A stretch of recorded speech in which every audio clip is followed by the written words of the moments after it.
வணக்கம். அறம் சொல்லும் திருக்குறள்.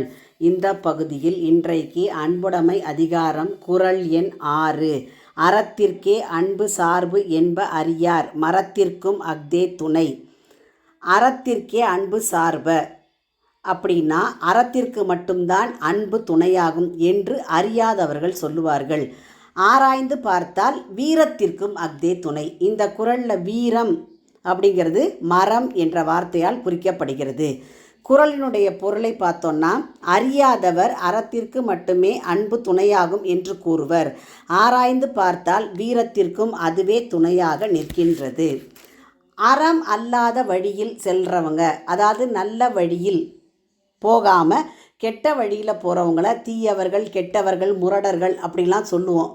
ஆனால் அவர்களை கூட எந்த ஆயுதத்தால் திருத்த முடியும், மாற்ற முடியும் அப்படின்னு கேட்டால் அன்பு என்கின்ற கருவியால் மாற்றலாம்.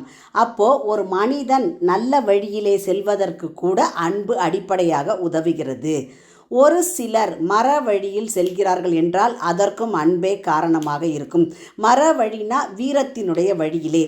இப்போ ஒரு நாட்டு எல்லையில் நாட்டை காக்கிறதுக்காக போராடக்கூடிய இராணுவ வீரர்கள் எல்லாரும் அன்பு என்ற மனித நேயம் இருக்கிறதுனால தான் எல்லையிலே நின்று போராடி மக்களை காக்கின்றார்கள். அப்போ இங்கே என்ன ஆகுதுன்னா அந்த மக்கள் மேலே வைத்திருக்கக்கூடிய அன்பு. அப்போ வீர தீர செயல்களுக்கும் அன்பே காரணமாக இருக்கிறது. ஒரு மனுஷன் தன்னுடைய வாழ்க்கையில் திருடுறான் அப்படின்னு வச்சுப்போம். எதன் காரணமாக அவன் திருடுறான்னு பார்த்தோம்னா, தன்னுடைய மனைவி குழந்தைகள் மேலே வைத்த அன்பினால் அவர்களை காப்பாற்ற தன்னிடம் செல்வம் இல்லாத போது திருட ஆரம்பிக்கிறான். அப்படி அவன் திருடுறது அறம் அல்லாத தீய வழி தான். ஆனால் அந்த அறம் அல்லாத வழிக்கு செல்வதற்கு கூட அன்பு காரணமாக இருக்கிறது. அதாவது எப்படியாவது குடும்பம், பிள்ளை, குட்டி, மனைவி இவர்களை காப்பாற்ற வேண்டும் என்பதற்காக தான் அவன் தீய வழியிலே போகிறான். அந்த தீய வழியிலே அவன் போகிறதுக்கு கூட அன்பு காரணமாக இருக்கிறது. பாரி வள்ளல் கொழு கொம்பின்றி படர்வதற்கு ஒரு கொம்பில்லாமல் கிடந்த முல்லை கொடிக்கு தன்னுடைய தேரை கொடுத்து உதவினார் அப்படின்னு நம்ம வரலாறு சொல்கிறது. முல்லை கொடி மேலே பாரிக்கு இருந்த அன்பு, அது ஆறறிவு இல்லாத உயிரினமாக இருந்தால் கூட அதன் மேல் அது வாடி கிடந்த பொழுது பாரியினுடைய மனது அதை தாங்கவில்லை. உடனே தான் ஏறி வந்த தேரை முல்லை கொடி படர்வதற்கு கொடுத்துட்டு போனார் அப்படிங்கிறத நம்ம வரலாற்றில் பார்க்குறோம். அப்போ இதுக்கும் ஒரு அன்பு தான் காரணமாக. அப்போ கொடை வீரம், படை வீரம், இந்த இரண்டு வீரத்துக்குமே அடிப்படையாக இருக்கக்கூடியது அன்பு.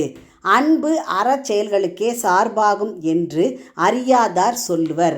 மரச் செயல்களுக்கும் அவ்வன்பே துணையாக நிற்கிறது என்பது இக்குறள் கருத்து. அப்போ வீரச் செயல்களுக்கும் அன்புதான் காரணமாக அமைகிறது என்பதை வலியுறுத்துகிறார் வள்ளுவர். மீண்டும் குறள். அறத்திற்கே அன்பு சார்பு என்ப அறியார், மரத்திற்கும் அஃதே துணை. உங்கள் இல்ல குழந்தைகளின் மனதிலே தினம் ஒரு திருக்குறள் பதிய எங்கள் சேனலை சப்ஸ்கிரைப் பண்ணுங்கள். லைக் பண்ணுங்கள், ஷேர் பண்ணுங்கள், கமெண்ட் பண்ணுங்கள், சப்ஸ்கிரைப் பண்ணுங்கள். நன்றி.